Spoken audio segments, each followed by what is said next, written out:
G'day, I'm Melissa Shannon, founder of digitalscrapbookinghq.com, and today we have another Christmas album flip through for you. It is Christmas 2015, and this one's a little worse for wear, but it's one that I created using templates from the Daily Digi. Does anyone remember them?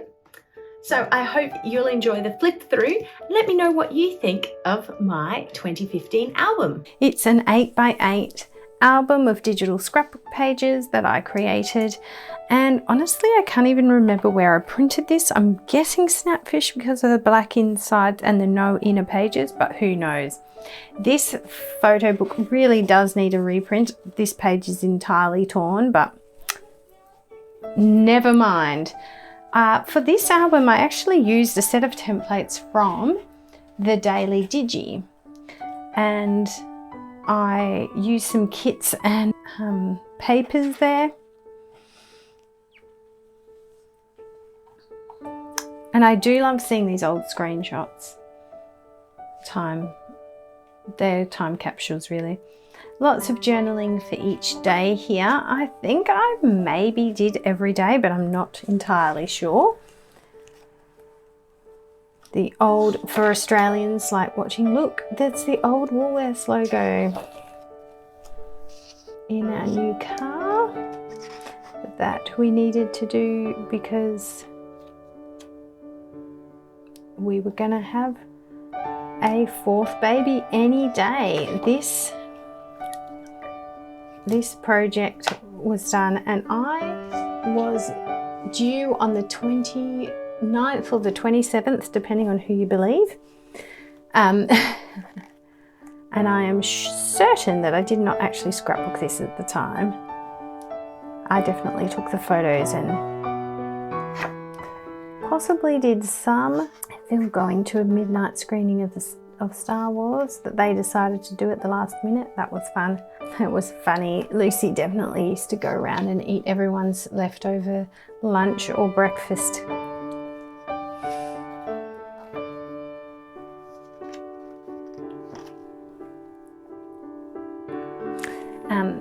This is the Bunnings Joondalup Santa. He's very well known.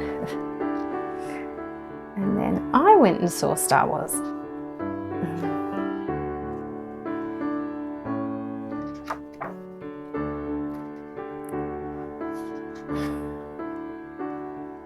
Then finally you can see a bit of the bump there.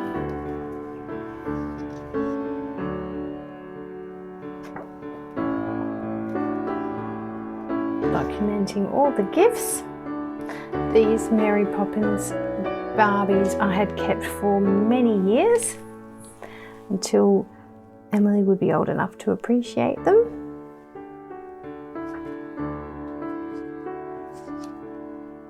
And then we had a present for the baby because everyone who knew if the baby was going to be born or not.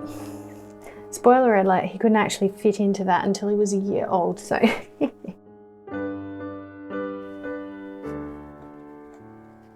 it's fun looking back at these old albums. Boxing Day, and then I documented the children's gifts.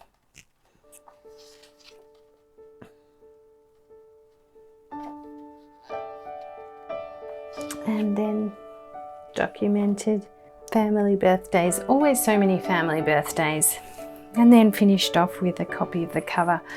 Must have needed that to make the book be a multiple of 4.